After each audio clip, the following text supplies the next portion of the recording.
والصلاة والسلام على خير المرسلين محمد النبي الأمي وعلى آله وصحبه أجمعين. أما بعد، يقول الله تعالى في القرآن الكريم: إن الله وملائكته يصلون على النبي يا أيها الذين آمنوا صلوا عليه وسلموا تسليما. اللهم صل على سيدنا مولانا محمد صلى الله عليه وسلم.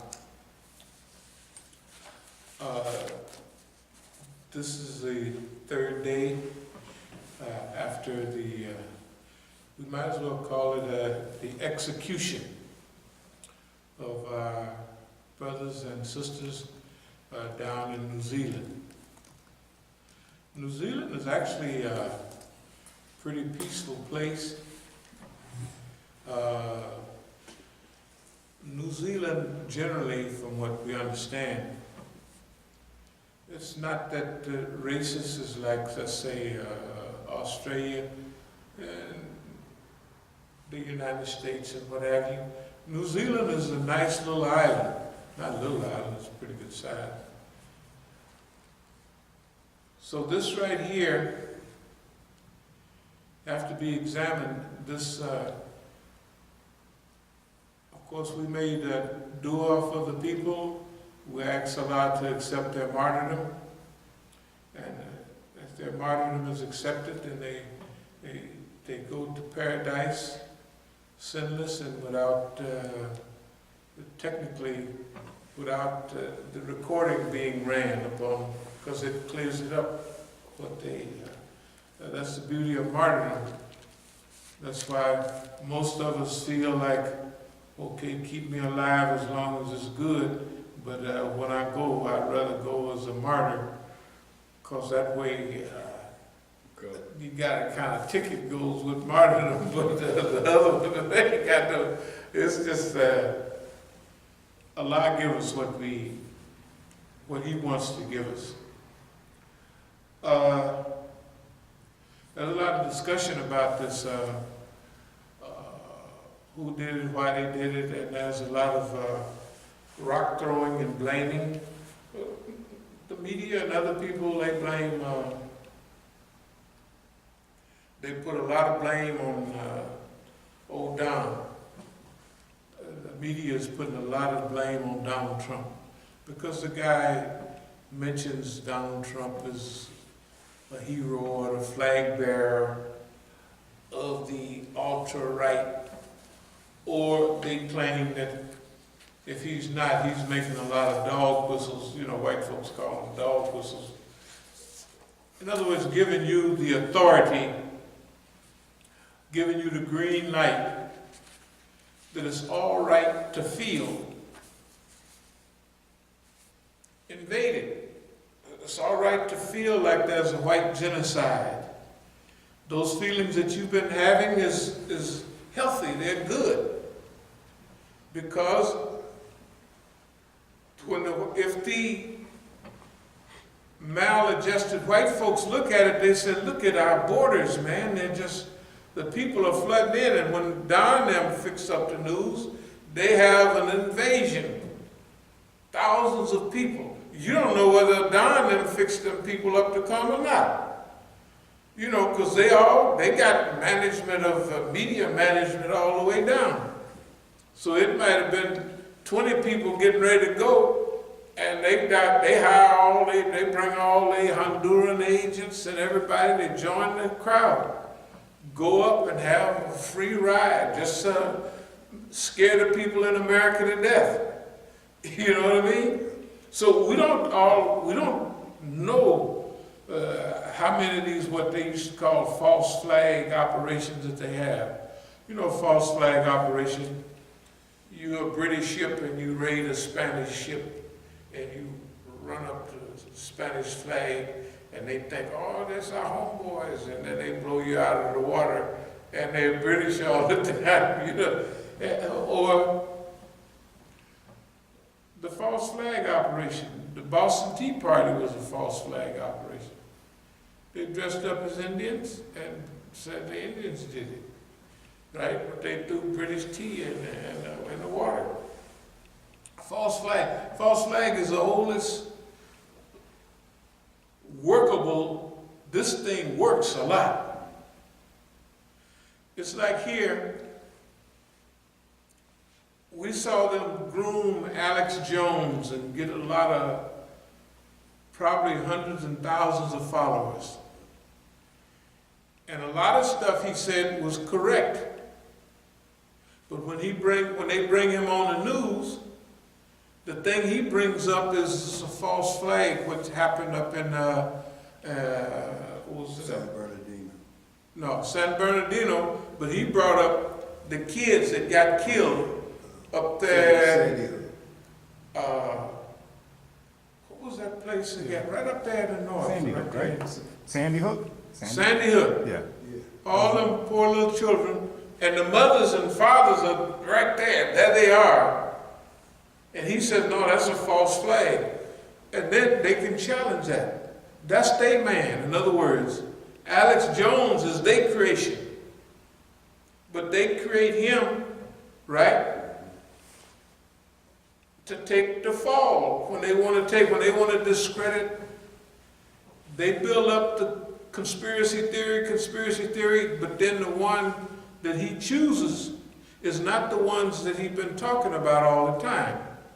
It's one that falls right into their program. The same with 9/11. Look at 9/11. How many of those hijackers they called was from Saudi Arabia? 15 of them?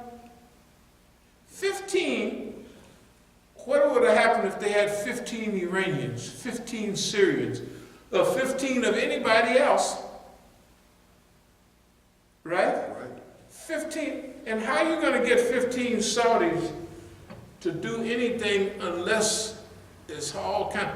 The guys are going out, getting high, smoking weed, chasing girls the night before. A martyrdom operation don't go like that. You spend it fasting and praying, making dua. A real martyrdom. One of our, not ours, but one of good Muslims' operation would be fasting, du'as, all of that type of thing. And then not only that, the New York courts allowed the government to hide, they said 28 pages, it might have been 2,800 pages of that 9/11 stuff. That 9/11 stuff did not follow the right pattern. One of the guys, a Puerto Rican brother, I saw him on TV. We was in Iran together a few years ago. And he's the one that he got there late. And the stairs is his job. If he would have got there on time, he would have been all the way up at the top, starting down. But he got there late, and when he got there, this stuff was just cranked up. And he was talking about how he could hear explosions going on. Da, da, da, da. That's the way he was saying it. And then he said that wasn't no collapse. That building imploded. Of course they imploded. You could see them coming in on themselves. Buildings, the temperature, the hottest those airline fuel temperatures can get is 1,500 degrees. Those things would stand over 3,000 degrees. Those pillars, they had another 1,500 degrees before they even got warmed up.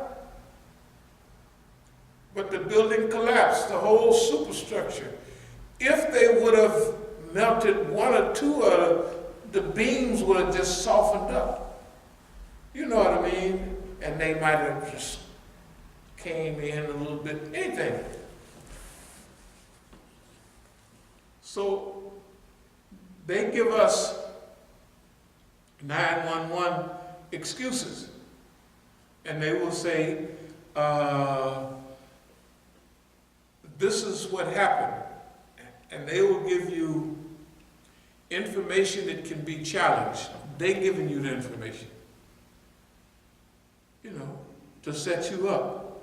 When you give their information, then they can challenge you, they can prove your information is wrong. Just like Alex Jones and Sandy Hook and all of that. So we have to be, the public is not aware of all of these things. Some of them are. So one of the jobs that we have is we have to see, these European, the white people that are so fearful, are fearful of basically nothing. And that thing that they fear, if they had a different attitude, they would almost welcome.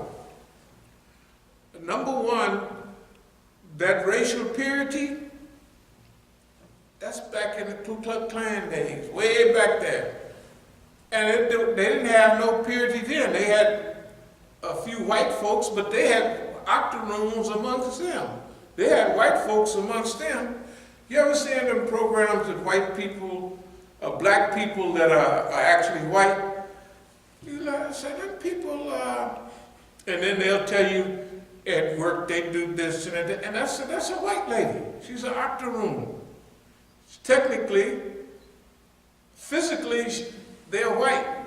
And they have to sit there and listen to white people talk about black people, this, that, and other. Then the other crew don't want to hear nothing but, yeah, them niggas ain't no good. Like the ones that they called it passing years ago. Right.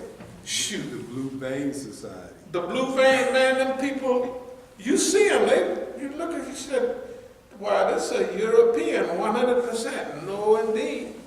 Anyway, they got tar babies as daddies and granddaddies and all that, and they just slip through the funnel or something. But anyway, we have to reach out to those.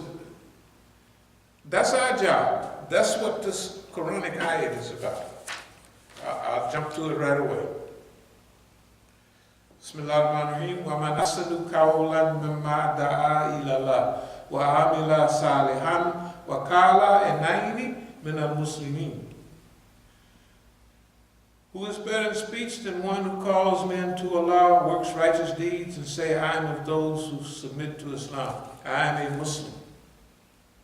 Okay, the next part is وَلَا تَسْتَوِي الْحَسَنَاتُ وَلَا السَّيِّئَاتُ أَدْفَعْ بِالَّتِي هِيَ أَحْسَنُ فَإِذَا الَّذِي بَيْنَكَ وَبَيْنَهُ عَدَاوَةٌ كَأَنَّهُ وَلِيٌّ حَمِيمٌ.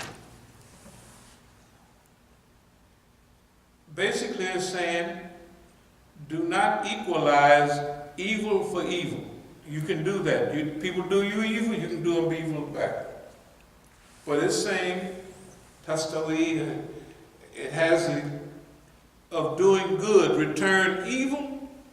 That what it says here by the English meaning, repel evil. People have done you bad. Repel that evil with good. That's coming from Quran. Basically, that's better. Then between whom and thee is hatred, become as it were a friend and enemy. Of course, the word wali. We know wali is an advocate, a lawyer, an attorney, a protector. Hamim is like warm water. It means fuzzy and warm, cuddly like. Waliyun means that we would become their wali, the people that's been treating us bad. That's what the Quran says. We can read it again if you like. That's what it says. Nor can goodness and evil be equal. Repel evil with that which is better. This is 10 times more forceful than turn the other cheek. Because turn the other cheek don't deal with specific evil and hatred. So if you take your thing 1 mile, take it 2, stuff like that. If they pop you on this side of the cheek, turn the other. Then look between whom and thee was hatred become as it were an intimate friend. basic to me, I get the feeling of opiates, poverty, Oxycontin, and all that is just hitting white folks. That it's our job, from my experience, to go to them, and finally we're going to have to do it, and bring them close to us because nobody else is their friend. You know what I mean? Except them each other. Of course, they got Narcan and all that. But what I mean is, we've experienced all of this. That might have been the purpose. So that we can do what? We can go to them, and we can actually protect them from the evil the big white man got. Because he ain't playing. He don't care nothing about race or nothing. But he's going to do like Pharaoh. Pharaoh divided up the people. Why you divide up the people? So the people can't fight you. In colonialism, the big tribe, they would keep dominated. Why? By the small tribe. They're talking about the Germans and the Japanese. If they would have took over America, who do you think they would have put in charge? Negroes. Why? Because we've been oppressed by who? White folks. And who did we know better in his house, cleaning him up? The best, the most?